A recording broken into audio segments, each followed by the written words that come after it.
Asia-Pacific region is experiencing a complicated and overlooked challenge, that of rapid population ageing. As many of you know, aging is one of the main demographic shifts that are taking place globally, and this is happening faster in Asia than anywhere else in the world, including in countries that also have a large population of young people. Although a number of countries in this region now have policies and action plans in response to their aging populations, there is still a lack of political will and appropriate investments to ensure that older people can live with dignity and exercise their rights to income security and essential health and social services. In September 2014, 204 experts on ageing from 29 countries met in Chiang Mai, Thailand, to discuss the challenges and possibilities that the demographic transition presents to this region.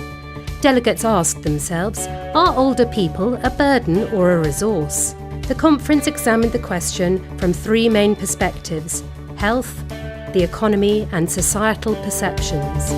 This conference suggests that it is important to change the way that we view old age if societies are to continue to flourish in an aging world. There will be burden that has to be minimized, yes? But there is a resource that has to be maximized, and we need to find ways of balancing the construction of those societies. This century has a different structure of population, has a different mindset, has a different nature of older people. So we have to think of the 21st century not with the tools of the 20th century.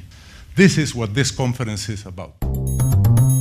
Investment in healthy aging is an important precondition for the contributions of older people to their societies to be maximised and to narrow the gap between life expectancy and healthy life expectancy. Health policy and medical policy should not be isolated. This is a part of the related policies and create the policy package to produce the society which can be ideal.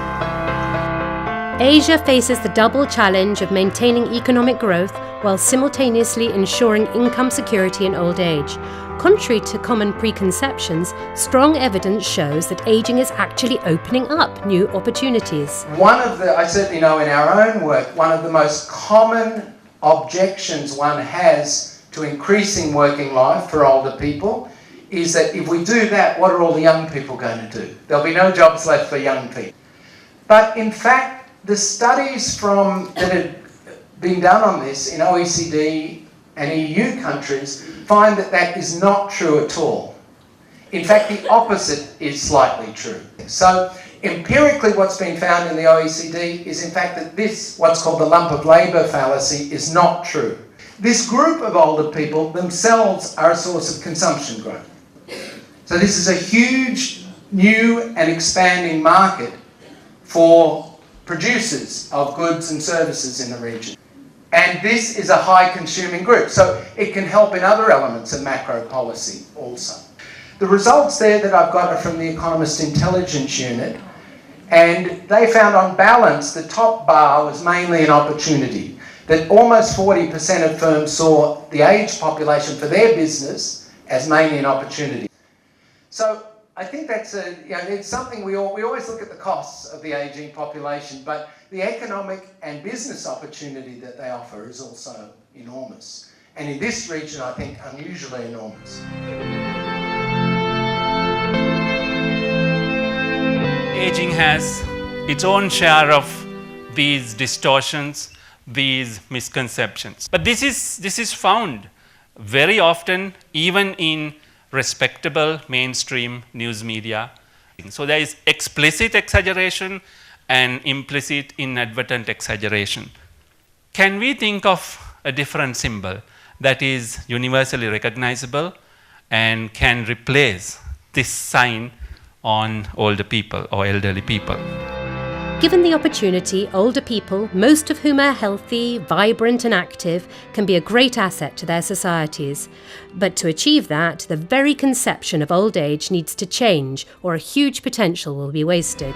I come as a 90-year-old young to learn that we are not liabilities, but we are assets. It's a new new direction and new approach altogether.